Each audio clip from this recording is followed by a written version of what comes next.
Yo, good day, gents and ladies, and welcome to another episode of the RoadFS podcast. As you guys know, I am Jody, and you are still Rod, no matter what. But Rod. Today we're starting something brand new, and I want to bring this up. We're doing a sponsor shout out, and these are specifically people that have not paid to be a sponsor. We are just calling out really good people in the industry. We're going to do a different person, maybe twice a month, maybe 4 times a month. We're not sure, but we're going to do a sponsor shout out. And today's sponsor shout out is Leather Repair Company. We want a big shout out to Leather Repair Company. They're a great company. Richard Carolyn Hutchins. If you have not gotten a hold of them, Sean Kozer is the U.S. rep.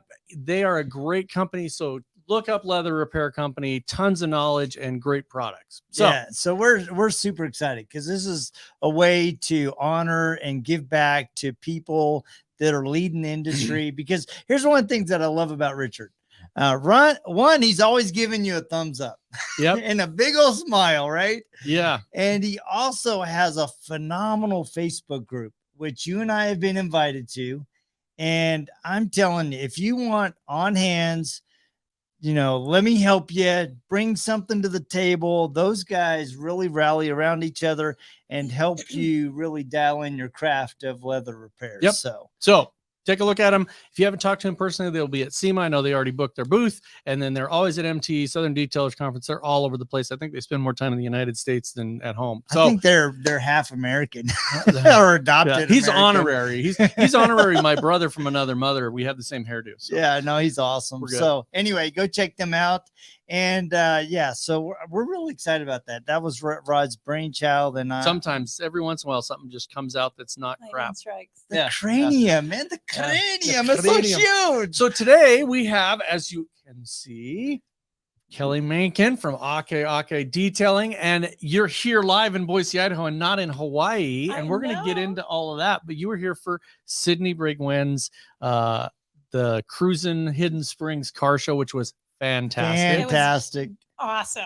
Such a good show. Oh my gosh, that was a great show. And it was so fun to volunteer and see everybody and be live here. It's a great time. Never a bad time. It was so fun. I mean, we had you here. We had a bunch of people flying from all over the country. I mean, Bob and Dave Phillips were there. Yeah. Jeff and Carolyn Hinnon from the Rag Company. Yeah, we had Robin Sweet come in. You've got Josh Pierce, Andrew Van Order. Oh my gosh, the Thompsons, both family, the detail doctor, Kyle the whole Clark. Kyle Clark. You had David from Alaska, Keith the Plessy. You had Tom. Oh yeah, Adam, the Sasquatch Adam crew. Garvin. Yeah. So there's tons of people, and I know I'm forgetting a ton of people, but there is literally just a huge positive. Tony Mazel on the scooter. Yes. Ricardo Lopez, Chad Stoker. Yeah, best dancer in the world. Yeah, so we had such a good time. It's a great positive event, and this year was fantastic. It really is one of the best car shows, and it's because we all enjoy doing that. I mean, it's a great thing to be there and to be around all that. And the people, yeah, it's really such great people. It was really a good time. Yeah, it was awesome. I mean, that turnout was phenomenal. Oh, it was great. So, and plus the food trucks were good. Rod and I ate twice.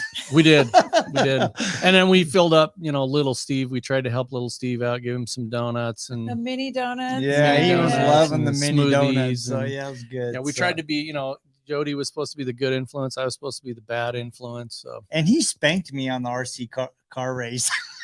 Steve? Yeah, so we get over to the RC car race. I'm not shocked. And I've never used an RC car, never, right? Except for maybe those real cheap ones. And man, the lights count down and little Steve just takes off and my car goes like this. I almost T-bows him. I was like, and the guy in the back, the men that are operating, they just laughed. Yeah, it's like, yeah, this guy sucks. Yeah, and we did the little Steve and I did the pit stop challenge. We did not come close to the top. No, I was going to post that. We were probably pretty good. I mean, we weren't in the top 5, but we weren't bad. And Steve had never done. I mean, we did pretty good. Yeah, it was pretty fun. Good. We were slinging tires and we had a good time. Fantastic. So, and it was great that you came out. Oh so, man, I've been wanting to come for years, and I just was like, I got to make it happen. Support our girl. That's good. cool. Well, let's talk about supporting girls, right? There has been a number of conversations that Rod and I have had, in particular this year, with women in the industry. And one conversation has just really stuck with me. And that was a conversation with Robin Sweet. Yep. And we were talking about women in the industry. And she said, honestly, she goes, I don't want to be known for being a woman in the industry. I just want to be known as a great detailer. And so it's really got me thinking about, what do we in the industry, as vendors, suppliers, as fellow detailers and business owners, what do we need to do to create a better environment to make that happen? Well, that's a loaded question. Yeah, it really is. It is. And honestly, I agree 100%. Like, we don't want to be known as female and male detailers. I mean, we want to, Right. we want to bring the industry together and support everybody. But, I think for it to change, there needs to be a sense of safety and boundaries. And I think the hard conversations need to be had. And there's a lot of layers there to create a level playing field, if you may. Yeah, and I think that is part of it, is just an understanding that it's not a level playing field. It's the automotive industry is absolutely straight up a male dominated industry, and it always has been. And that there's nothing wrong with that. There's nothing wrong with that's how it's been. Going forward, we need to make some additional changes. Years and years ago, there was a situation where my sister, and if you guys think that I am crazy and off the wall, my younger sister is awesome. I love her. She's crazy. If you were in a bar fight, you'd want her to be with you. But she worked in the construction industry, heavy equipment. Oh. And she showed up the first day of work, and there were rigid tool calendars all over of women in bikinis. And she's like, that's not, I don't want to look at that all day, and they wouldn't do anything about it. They're like, yeah, well, that's just the way it is. So the next day she had about 5-6 Chippendales calendars. Yes! She posted them right next to the rigid ones, and within a week they were all gone. So sometimes when you level the playing field, it really levels stuff out. So I think that's starting to get an understanding that there has to be first thing we have to do is we have to recognize women as being equal and just as talented as men in these areas. And then I think we can move into the level. I agree. And I think, and I've been in the detailing business a long time, and that, we were talking about Whitesnake, all the oh my car gosh, videos and the yeah. bikinis and the soap and all that. And it's like, it's really objectifying. And now we're coming into an age where there's a lot of gender fluidity, and there's a lot of conversation about all of that. And, to get away from the objectifying of women and to really just be known as, like, we talk about branding all the time. Women want to brand themselves too in a positive way. So yeah. It doesn't help, if we're all on the same page trying to improve our brand and be professional. And that's where we're all headed. So, yeah, that's supportive of that. You brought that up several years ago. I was at SEMA, and we were across from Sony, and everybody knows Sony, they sell stereos and equipment. Anyway, they had a massive booth. It was like 20 by 60. I totally remember this. They had like this beautiful orange Dodge, and on the hour, this woman would come out in a bikini, and she did the Tawny Katang thing. She would slide down the hood of this car. And there's several thoughts that went through my head, but all these guys are standing around and looking at it. Now, the first thing that went through my mind was, oh, could you get your greasy ass off the hood of that car? You're destroying it. So true detailer. The second piece of that was that I was like, there's nobody buying stereos. So as they would turn around and come out away from that, they come over and they go, oh my gosh. And I go, yeah, that's crazy. Hey, by the way, whose booth is that? And without turning around, they would go, and I did my own little survey, and of the people I asked, more than 50% did not know whose booth it was. It's Sony. There's a giant 45 banner spinning around. I think it was like 80-20. It was bad. They had no idea. So I understand that's been something in our past, that objectifying women or showing women sells, but it doesn't. It sells the woman. It doesn't sell the product. No, so that's true. it gets people's attention, and that's why people do it. But I think that was, to me, it was a real eye opener that, hey, that doesn't work. And I think for us, in the detailing industry, we have to do more to stop that. We have to call it out. And I'm saying we by men, we have to call it out when somebody's doing that, because it's not okay. It's not. Well, and I think one of the things that I've really enjoyed the last 3 to 5 years is seeing women like Bernice Berry, Sydney there you go. Bragwin come in, and they bring such professionalism and class. And I mean, you are drawn to them as an individual, As people. You're drawn to their knowledge. I mean, dude, it's like, who would you want to get trained by? I mean, to sit in Sydney's garage and have her, I mean, she admittedly does not like to polish and paint correct a car, but she has mad skills with it. And I had the opportunity at Southern Detailers Conference to have Bernice look over my shoulder and help me try to figure out PPF. And she was so patient. She was so kind. She's like, oh, try pulling it this way, try stretching, get some water underneath there. And I just really appreciated her approach to it. And she also comes from the perspective of being admittedly an abused woman, escaping that and building a legacy, not only for herself, but also for her family. And now she's doing amazing things where she's starting an education program to help kids that are aging out of the foster care system, to give them a skill that they then can go and build a life on. Right. And I think that it's that kind of leadership that we need to recognize and foster that will create a better environment in the industry. That's an excellent point. I think that, especially when you're thinking about family, like everybody has a sister, everybody has a wife, everybody has a mother. When you're complacent and you do not bring these issues to the table and have really true heart-to-heart discussions about these things like abuse or trauma or whatever, you're leaving behind. You have to remember, we're all leaving behind a legacy for those younger women, and to have them be in the forefront and strong, confident women. You being complacent is not paving a way. It's just, you have to have the conversations. You really do. Yeah. And I think the hardest part is that you've got to look at whatever your experiences are, and whatever has been doesn't have to be the only way. And I think that's part of the problem, is for men, it's to step out of that and to understand that it's not okay. I personally would like to see us more in the industry, IDA and the Detailers of the Roundtable, which is an organization that just started completely for positivity. And I would like to see us step out more and call more people out that are doing that, and not in a way to be punitive or, but just say, hey, that's not okay. Right. It's not what we need to do. There's so many talented detailers that happen to be female, and we've mentioned several of them, but you've got Jackie Orlando, you've got, Paige Evans, you've got Jennifer Turcott and Sydney and you. Marcy Loza. Marcy Loza, all kinds of women detailers that are really good detailers. They just happen to be women. And Diana Balboni, which is one of the very first. I love her. She was my first mentor. Shout out to Diana. She's amazing.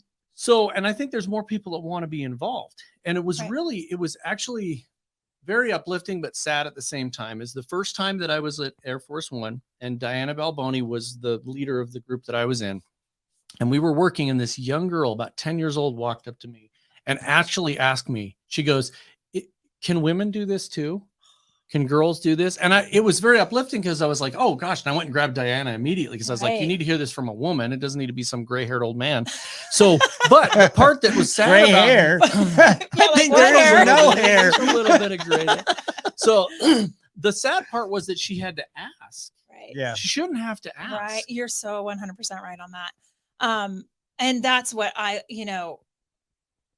I'm always thinking about the legacy and the younger generation, and what we're leaving behind for them. And again, striving towards, we're not women, we're not men. we're all detailers. We're all professionals. We all respect each other.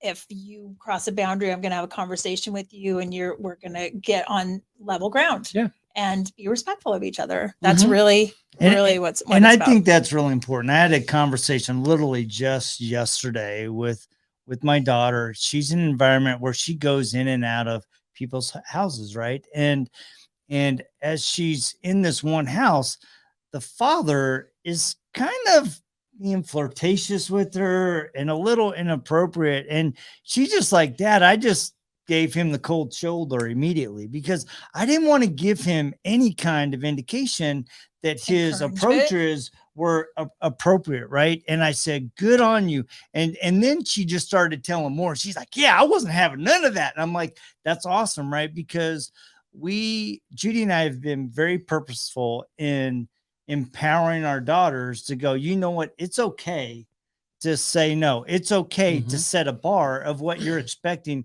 both in your relationship on a personal level, but also in your relationship in the workspace. Right. And out in the world. And I think that's important that we empower both men and women to go, you know what? That's not cool. Right. Right. And I expect us to act in a way that is professional, uplifting, and so that we can move in a positive direction. And also, everybody's an individual. Like, some people are more tolerant, some people are less tolerant. You have to be respectful of the human and where their boundaries are, and be in a respectful place. Yeah. And I think that is, it's more difficult because of the environment we've been in and where it's come from, but you have to understand that what used to be appropriate might not be. And I don't think people realize that. It's a lot of times, and I don't care if it's, I mean, it's seriously, it's, even playing field. I don't care if it's a female issue or a male issue. A lot of times people go, oh, just get over it. Right. I could be in an environment where So where I'm being treated a certain way and I don't like it, and somebody will go, you'll just have to get over it. Well, no, I don't have to just get over it. It is not okay in certain situations to be treated inappropriately, and you have to say something. That's the main thing, is if I feel like I'm being treated inappropriate, I have to say something. It's not up to the other person, it's up to me. But once I say something, that's it. That's where that boundary is set. And I think that we do this a lot in other situations where we set boundaries, right? Let's say that we're sponsored today. Our sponsor shout out is Leather Repair Company. It's the boundary is, I'm not going to start talking about some other company right now in the same podcast, because that's the person, right? My analogy is when this was an old thing. I've heard it a million times, but people say it. When you went to the dance with somebody, you go home with the same person you went with. That's just respect, right? If I go into, and you detail a ton of airplanes, we're going to get into that. You're probably more experienced than 90% of people in the industry on airplanes specifically, which are a different animal. So if I'm in a situation and you're, Ake Ake Detailing is sponsoring this and we're working on airplanes, for me to not give that respect and understand that and act like I know more than you do in certain situations. And we have a term, we call it mansplaining. And there's a reason for that. Now look, Kelly, this is aluminum. And, really? It's shiny. Really? Kelly's going to be like, I've done more of this in my sleep than you ever have. So put your filter on and yeah.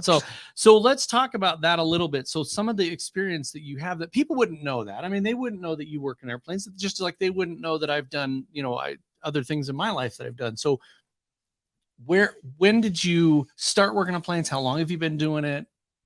Oh gosh. I've always had I just love flying. My father was just shy of getting his pilot's license when I was young. And I think I've always just loved aircraft and flying in general. And so my first flight, I was very young. I was living in here, and we went up to Coeur d'Alene, and we landed in a hydroplane on and off the lake up there. And I just fell in love with it.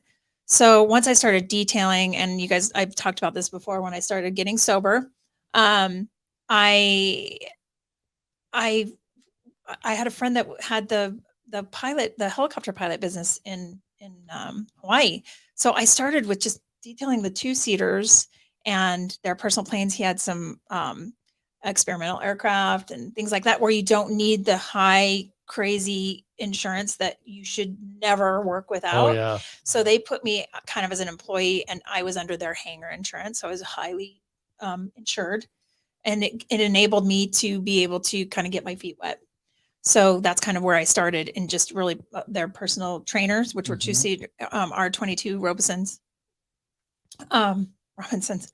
And then we had a Glass Air, we had a Cessna, we had just a Cherokee, a bunch of really small aircraft. And then it just kind of grew from there. And then, of course, when I went to the Seattle Museum of Science and did that project, I learned I went there specifically wanting to really learn how to polish aluminum. I had just gotten my feet wet kind of with aluminum and cowlings and edges of wings. And then got in with I got really good insurance, of course. And then I got in with Steve Hampton, with Hampton's Mobile, and we started. Now I'm into contracts with NetJets, FlexJets. That's awesome. All that good stuff. And I think that you mentioned something that I want to key in on, is the business aspect of this. And that is totally genderless conversation. The business aspect of working on high-end stuff, airplanes, museums, historical things, Ferraris, you need to have some insurance.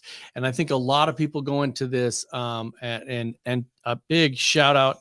Like, I really appreciated a post that the Kimballs out of Washington put out the other day, where he burned through paint, and he put a post of how he did it and basically called himself out. And I think that's totally awesome. It is. Because everybody wants to happens. they want to put the perfection out there. And he's like, hey, I went too far. My perfectionism caused me to burn through the paint, and now I need to go get this painted. This is how I handled it. And he has insurance, and he told the customer, and it was perfect. Yep. That's a reality. When you're working on an airplane, you're working on a piece of equipment that's tons of money. Yeah, especially, and there's a lot of difference between like working on a museum piece and something that actually flies. Yes. Like, I mean, there's so much liability in something that carries passengers, has working parts, like there's static ports and antennas and all sorts of things that you have to know your right chemicals. The FAA just put out, or not just, but they have a thing on their website that's a whole article on car detailers and transitioning over to aircraft. It's kind of frowned upon. Like, they want you to do all the right training, get all the right insurance. It's just imperative, and it's hard to, people don't shy away from talking about it because there is so much liability. You don't want to ever put something out there that is incorrect. But number one, get trained. You can go to pilot school. Yes. You can learn going to pilot school and trying to train myself. That was one of the best things I could have ever done, and learning the intricate parts. And then insurance, imperative, and then just really knowing your different materials and the different ways to treat. Yeah, because there's so many different substrates on an airplane. There you've got plexiglass and aluminum and fiberglass and metal, and and it used to be, especially if you're working on older planes, they didn't even call it aluminum, they called it aircraft. What they call it? They called it aircraft aluminum, but it was a long time ago, like 1920s and stuff. That was not the same animal. It's not it was those pieces came from. I mean, they were like patchwork quilts, and every piece of metal that you worked on would react differently. I mean, it's not something that you could just go through and work it with like one pad and one polish. It reacted differently all over. And there's a lot of really good people out there that are doing that. I mean, the Shiny Jets and you guys and Hampton's Mobile, JR Express, tons of people that are doing that. And I think that, to me, if I were starting a business and I wanted to do that, you reach out to these people, partner with somebody, get someone that knows what they're doing, that's worked on this particular type of equipment before. I know that a lot of the detailers are going into heavy equipment and farming equipment too. That's a different animal again. RVs and boats. Gel coat is a totally different animal. It's and I think that highlights, right, the importance of education, right? It's it's moving in between. I think a lot of times we have this idea, oh, it'll be easy to just go into boats, or easy to go to RVs. And I mean, just last week and a couple weeks ago when we were talking to Kyle, I mean, you guys were talking about the roof and the drainage down the side and into the window. There's so many nuances that if you don't take the time to get trained, and two, make sure that you're insured properly. I mean, it's really critical because it's about keeping your business moving, right? Because and I like the point that you brought about Joe Kimball really owning his stuff, because so I've seen it. Oh, well, we'll just, oh, that happened. Or, you know, they just try to brush it aside instead of really owning their business. So, well, and knowing that being a business owner and knowing that those things are going to happen, that's why we have insurance. Like, just know, like, have a plan, of if something does go wrong, how are you going to treat that customer? How are you going to make that customer feel very comfortable and very well taken care of and pampered, and let them know that they're going to be completely taken care of. That's really, and you got to just be upfront about it. If you mess something up, you say, hey, I messed it up. And I think that, you know, back to a conversation about women that reminds me of this is one time. And my personal background, if you've never heard it, is I started out as a mechanic, and I started out as restoring cars. I was an ASE certified mechanic. In 1985, I won the Northwest Mechanic Challenge, which was a thing that you went to and you had to diagnose cars with like 12 or 13 other people. And I took it from the state of Idaho.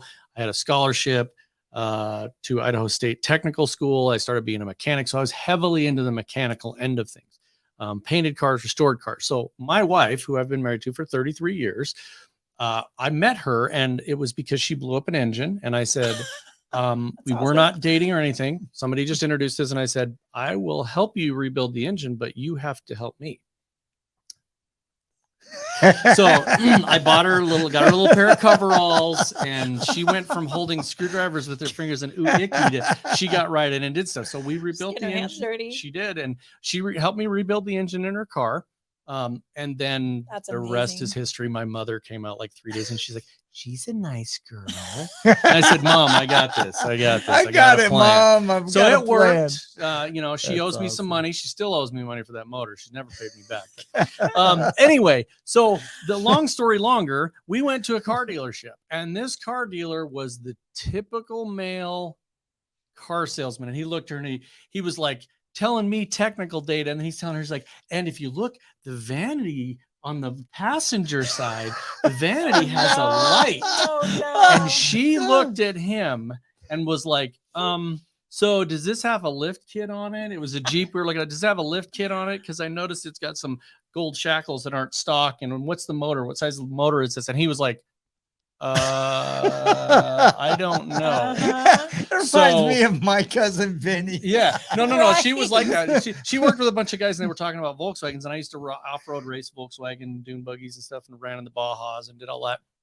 And this guy was like, oh, I got this cool bug. And she's like, what size is the motor? And he's like, I don't know. And she's like, it was like an 1835 or 1641. What is?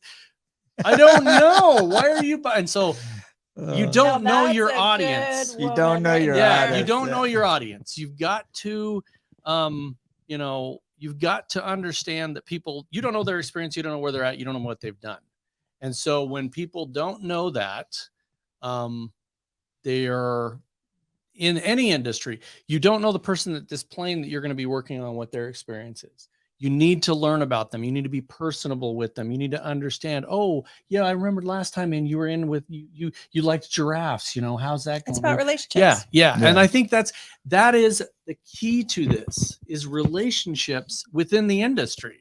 Yeah, I love that. So any final recommendations you have for insights that you'd like to tap into before we bounce? Oh man, I'm like, don't get me That's started. A loaded question. Very loaded.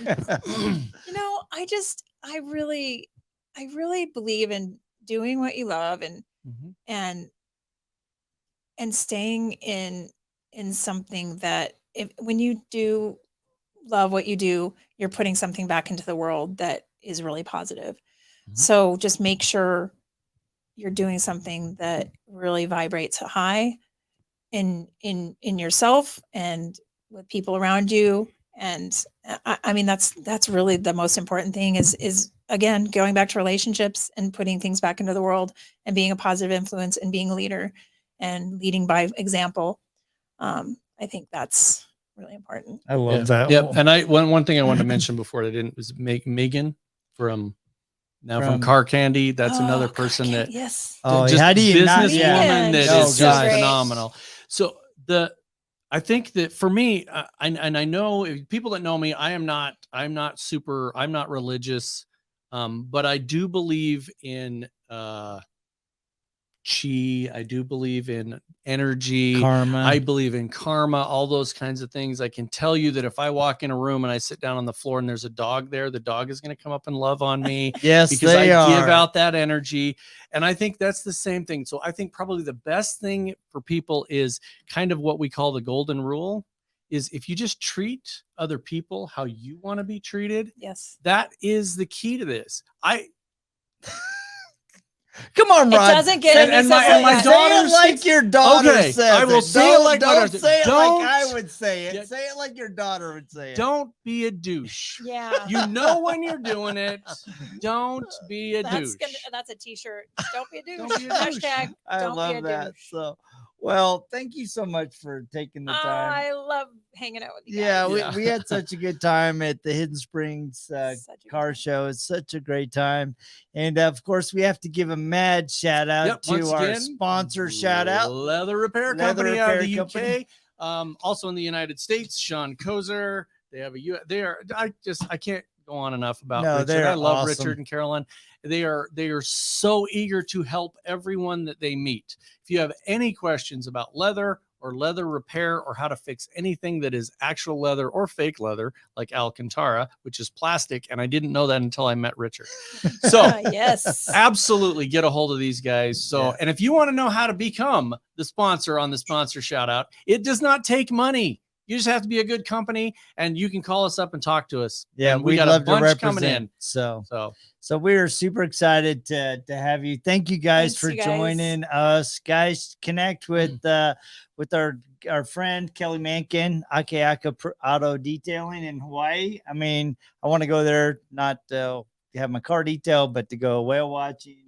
Yes. So, or watch some mantas. Yes. That'd be super Mantas, cool. dolphins, Turtles, so, everything. whale but- shark, maybe. Yeah, whale sharks are awesome. Everything. So, We're going. but anyway, you know what? We're always willing to have the conversation, right? And everything about the RoadFS podcast is designed to help your business become better, to help you as a business owner become better. So please go out, like, share, and subscribe. And you know, we're going to catch you same time, same bad channel just next week, right here. Aloha. Aloha. See ya. See ya.